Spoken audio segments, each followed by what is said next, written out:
নেপালে চলমান রাজনৈতিক সংকটের মধ্যেই অন্তর্বর্তী সরকারের নেতৃত্বে এসেছেন সুশীলা কার্কি। শুক্রবার শপথ নেওয়ার মাধ্যমে তিনি দেশটির প্রথম নারী প্রধানমন্ত্রী হিসেবে দায়িত্ব নিলেন। আগামী ৬ মাসের মধ্যে জাতীয় নির্বাচনের আয়োজনের দায়িত্ব থাকবে তার ওপর। নতুন মন্ত্রিসভা চূড়ান্ত না হওয়া পর্যন্ত সব মন্ত্রণালয়ের দায়িত্ব সামলাবেন তিনি। তরুণদের বিক্ষোভে পদত্যাগ করেন সাবেক প্রধানমন্ত্রী কেপি শর্মা ওলি। পরে প্রেসিডেন্ট রামচন্দ্র পাউডেল আলোচনার মাধ্যমে সুশীলা কার্কিকে অন্তর্বর্তী প্রধানমন্ত্রী নিয়োগ দেন এবং পার্লামেন্ট ভেঙে দেন।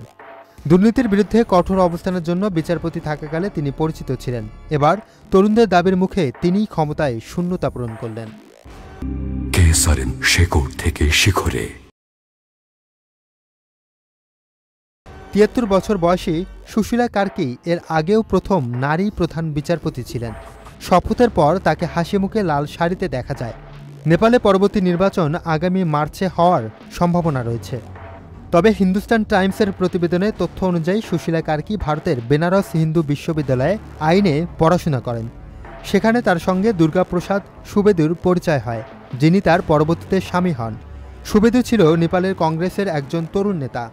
১৯৭৩ সালের ১০ জুন তিনি আরও দুজনের সঙ্গে মিলে নেপালের একটি বিমান ছিনতাই করেন। এই ছিনতাইয়ের মূল উদ্দেশ্য ছিল তৎকালীন রাজা মাহেন্দ্রের বিরুদ্ধে সশস্ত্র সংগ্রাম পরিচালনার জন্য অর্থ সংগ্রহ করা। সেই সময় নেপালের বহুদলীয় গণতন্ত্রের জন্য আন্দোলন চলছিল, তাই তারা গণতন্ত্র পুনঃপ্রতিষ্ঠার লক্ষ্যেই এই পদক্ষেপ নেন। এই ছিনতাইয়ের পরিকল্পনা করেছিলেন নেপাল কংগ্রেসের তৎকালীন নেতা গিরিজা প্রসাদ কৈরালা, যিনি পরবর্তীতে নেপালের প্রধানমন্ত্রী হয়েছিলেন।